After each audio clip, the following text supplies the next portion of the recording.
Praise the Lord. இந்த காலத்தில் பெற்றோருக்கு இருக்கிற ஒரு மிகப்பெரிய பொறுப்பும் அதை விட பயமும் பிள்ளைகளை சரியான பாதையில் வளர்ப்பது தான். தன்னுடைய பிள்ளையை சரியான பாதையில் வளர்க்க வேண்டும். பிறர் குறை கூறும்படி இருக்கவே கூடாது. எல்லார் முன்னாடியும் தலை நிமிர்ந்து நடக்கணும். குழந்தையால் தனக்கோ குழந்தைக்கோ ஒரு கெட்ட பெயர் வந்துவிடக்கூடாது என்பது தான். ஆனால் ஏன் உங்களுக்கு பயம் வருதுன்னு தெரியுமா?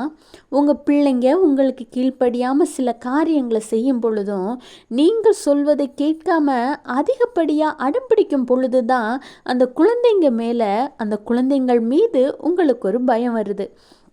இப்படி குழந்தைங்க செய்கிறனால உங்களுக்கே உங்கள் பிள்ளைங்க மேலே கோபம் வருவது மட்டும் இல்லாமல் வெறுப்பு வருது. சில நேரங்களில் இவங்களை நான் எப்படி வளர்ப்பேங்கிற பயமும் சந்தேகமும் உங்களுக்கு வருது. கரெக்டா?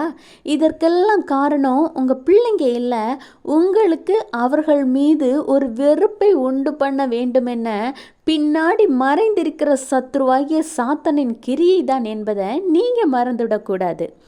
கர்த்தர் சொல்கிறார், சங்கீதம் 127:4, இதோ பிள்ளைகள் கர்த்தரால் வரும் சுதந்திரம், கற்பத்தின் கனி அவரால் கிடைக்கும் பலன். உங்கள் பிள்ளைகள் தவறு செய்யும் பொழுதும் தப்புக்கள் செய்யும் பொழுதும் அவங்கள திட்ட வேண்டாம், அடிக்காதீங்க, கோபப்படாதீங்க. சரியான தவறுகளுக்கு மட்டும் கண்டிங்க, தண்டிங்க. மற்றபடி ஆண்டவராகிய இயேசு கிறிஸ்துவிடம் தினமும் முழங்கால் படியிட்டு உங்கள் பிள்ளைகளுக்காக ஜெபிங்க. சத்ருவாகிய சாத்தானை கடிந்து கொண்டு ஜெபிங்க. ஸ்கூல் அண்ட் காலேஜ் எல்லாம் திறக்க போகிற இந்த சமயத்தில் இன்னும் அதிகமாக அவர்களுக்காக நீங்கள் ஜெபிக்க வேண்டும். இப்படி நீங்கள் ஜெபிக்கும் பொழுது உங்கள் பிள்ளைகளின் குணாதிசயத்திலும் நடவடிக்கைகளிலும் கீழ்ப்படிதலும் மாற்றத்தை காண்பீங்க. அதுவும் நீங்கள் தொடர்ந்து ஜெபிக்க ஜெபிக்க சிறிது சிறிதாகத்தான் மாற்றத்தை காண முடியும். ஏன்னா அவர்கள் பின்னாடி கிரியை செய்கிற சாத்தான் மிகவும் பொல்லாதவன். எதிர்கால சன்னதி உருவாகக்கூடாது, அதை தடுப்பதற்காக போராடுகிறவன். ஏனெனில் உங்களுக்கு தெரியுமா என்னன்னு தெரியலை, ஆனால் அவனுக்கு தெரியும்.